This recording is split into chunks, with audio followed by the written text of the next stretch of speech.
Hi friends, இன்றைக்கி நான் ரசம் கொஞ்சம் நிறையா தான் வைக்கிறேன். அதனால் ரசத்துக்கு வந்து ஆப்பிள் சைஸில் புளி ஊற வச்சுக்கோங்க.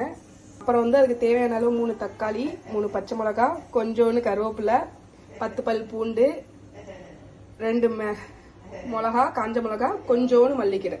நம்ம எடுத்து வச்ச 3 தக்காளியை நல்லா அந்த மாதிரி கையில் நல்லா மசிச்சுக்கணும். மசிச்சதுக்கப்புறம் நம்ம புளி ஊற வச்சோம் பார்த்தீங்களா, அதோட தண்ணியை நல்லா எடுத்துக்கோங்க. அப்புறம் மிக்ஸி ஜார் எடுத்து அதை நம்ம எடுத்து வச்ச 10 பல் பூண்டு, அப்புறம் 2 காஞ்ச மிளகா மிக்ஸி ஜார்ல போட்டு சும்மா லைட்டா பல்ஸ் மோட்ல வச்சு ஒரு சுத்திட்டு எடுத்தீங்கன்னா இந்த மாதிரி வரும். ரசம் வைக்கிறது மாதிரி சட்டி எடுத்துக்கோங்க. அப்புறம் 2 டேபிள் ஸ்பூன் ஆயில் ஊத்திக்கோங்க. எண்ணெய் சூடு வந்ததுக்கு அப்புறம் கொஞ்சோண்டு கடுகு, இப்போ நம்ம அரைச்சி வச்ச பூண்டை அந்த எண்ணெயிலே கொஞ்சம் மஞ்சள் தூள் சேர்த்துக்கோங்க.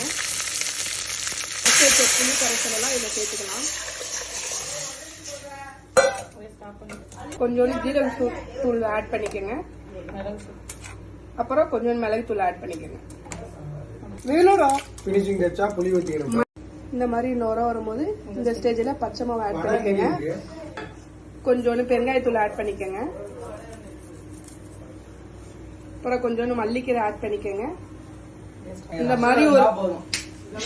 மாதிரி ஒரு கொதி வந்தோடனே தேவையான அளவு உப்பு போட்டு அடுப்பு ஆஃப் பண்ணிடலாம். ரசத்தை ரொம்ப கொதிக்க விடக்கூடாது. கொதிக்க விட்டா ரசம் கடுத்து போயிடும், ரசம் நல்லா இருக்காது. அப்புறம் என் சேனலை லைக் பண்ணுங்க, சப்ஸ்கிரைப் பண்ணுங்க, ஷேர் பண்ணுங்க.